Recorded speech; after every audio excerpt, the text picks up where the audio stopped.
पूछा कि राजा पोरस बताओ तुमसे क्या व्यवहार करूं, तो राजा पोरस क्या बोलते हैं, एक राजा दूसरे राजा से जो व्यवहार करता है वो करो। ये पढ़ा हमने, सच्चाई नहीं पढ़ी कि अलेक्जेंडर को राजा पोरस ने मार मार करके चटनी बना दी। इतने तीर उस पोरस को लगे कि वो वापस अपने देश की तरफ भागा, देश में नहीं पहुंच सका, रास्ते में उसकी मृत्यु हो गई। और उसका जो सेनापति सेल्यूकस था उसने भारत में अपनी लड़की की शादी करके जान बचाई।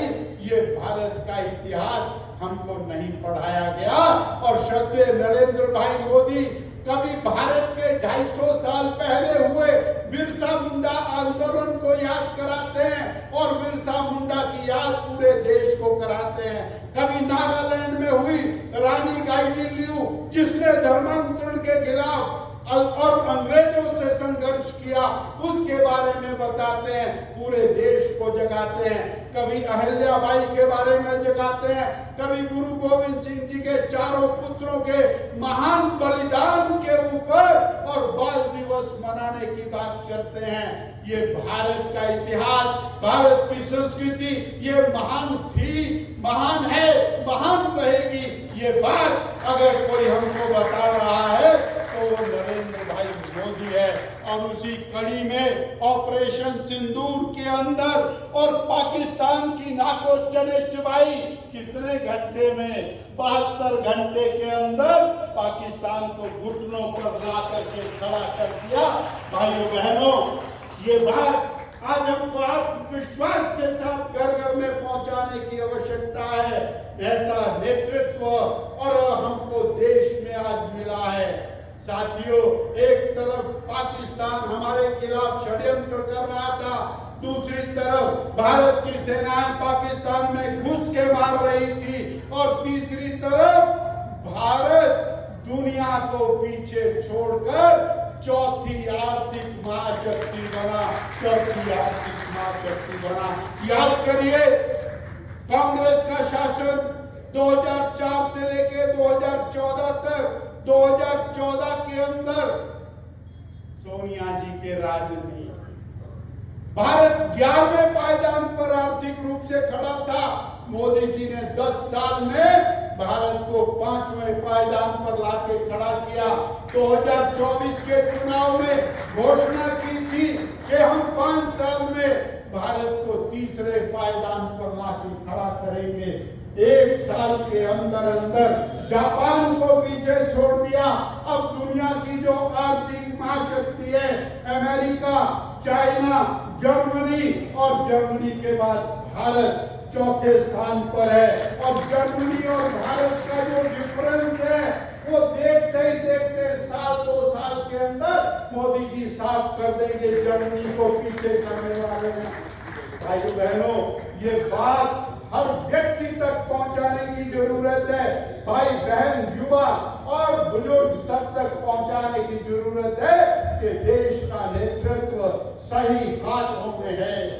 एक बात और कह करके मैं अपनी बात को समाप्त करूंगा कि जितना सुंदर, जितना बेहतरीन देश का नेतृत्व है, वहीं जो प्रदेश में वर्तमान कांग्रेस की सरकार है उसने जिस तरह से हिमाचल प्रदेश को रसातल की तरफ पहुंचाने का काम किया है वो शर्मनाक है, निंदनीय है। और जिस तरह स्वर्गीय चीफ इंजीनियर विमल नेगी, उनकी रहस्यमयी मृत्यु हुई, उनकी मृत्यु को छुपाने का प्रयास हुआ, आपने सारा तांडव देखा है किस तरह से और चीजों को छुपाया गया। आपने देखा उनकी जेब से पेन ड्राइव निकली, कितने बड़े रहस्य उस पेन ड्राइव के अंदर रहे होंगे। वो पेन ड्राइव गायब थे। मछुआरों ने वीडियो बनाई, वो जब मीडिया में आया तो वो पेन ड्राइव बाहर आ गई और उस पेन ड्राइव को फॉरेंसिक लैब में ले जाकर रिट्रीव कर दिया। मुख्यमंत्री जी ने 2 दिन पहले प्रेस कॉन्फ्रेंस करके ये कहा कि ये पेन ड्राइव का मटेरियल मिल गया है, दोबारा से उसमें डाल दिया गया है। अब उन्होंने क्या निकाला और क्या डाला, कितना बड़ा उसके पीछे षड्यंत्र था, कितना बड़ा भ्रष्टाचार था। साथियों, घर घर में इस बात को ले जाने की आवश्यकता है कि यह सरकार भ्रष्टाचारियों के साथ है, यह सरकार भ्रष्टाचार में संलिप्त है, यह सरकार माफिया के साथ है, ये माफिया की सरगना है ये बात। और आज इस मंच से कहते हुए मुझे बहुत दुख होता है, वो हिमाचल जहां के मुख्यमंत्री, कोई पानी वाला मुख्यमंत्री, कोई सड़कों वाला मुख्यमंत्री, कोई सेवा करने वाला मुख्यमंत्री और कोई पेन ड्राइव को बदलने वाला मुख्यमंत्री, इस बात को भी स्मरण करने की आवश्यकता है। साथियों, आज मैं जहां पुण्य श्लोक अहिल्याबाई होलकर जी के कार्यक्रम में आया हूं, उस पर हमारी वंदना जी ने और बहन रशीम जी ने अपनी बात कही और उससे पहले जिला अध्यक्षा ने अपनी बात कही। मैं उसके बारे में कुछ न कहते हुए और माननीय टंडन जी के ऊपर इस बात को छोड़ता हूं, पर एक बार 2 तारीख नोट कर लीजिए, जैसे जैसे जिला की बैठक में योजना बनेगी हम सब लोग उसमें आएंगे, तिरंगा यात्रा में शामिल होंगे। तिरंगा यात्रा के बाद हमारी अलग से प्रदेश की मीटिंग चलेगी, उसके अंदर हम सब लोग अपेक्षित नहीं हैं। तिरंगा यात्रा के बाद हम सब लोग फारिग हो जाएंगे। इतना कह करके बोले भारत माता की जय। भाई देखो, दोनों मुट्ठी बंद करिए, हाथ खुला नहीं रखना, ये हाथ खतरनाक है, ठीक है? मुट्ठी बंद करिए, नारा लगाइए, कैमरा आपकी तरफ को आ रहा है, पाल साहब अपना कैमरा उधर घुमा रहे हैं। बोले भारत माता की जय। वो 2-4 हाथ अभी खुले हुए हैं, जरा मुट्ठी बंद। भारत माता की जय। वंदे वंदे वंदे। थोड़ा कंपटीशन होगा, इधर वालों का, फिर इधर वालों का, फिर मंच वालों का, ठीक है? पहले ये बोलेंगे, ठीक है जी? अब देखेंगे निर्णय कौन करेगा, ये मीडिया वाले करेंगे, ठीक?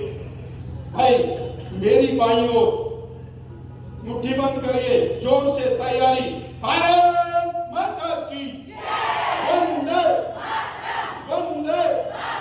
अब मेरे दाईं ओर वाले जरा मुट्ठी बंद करिए, देखते हैं क्या बात है। 2 नंबरी हो। भारत माता की भारत माता की।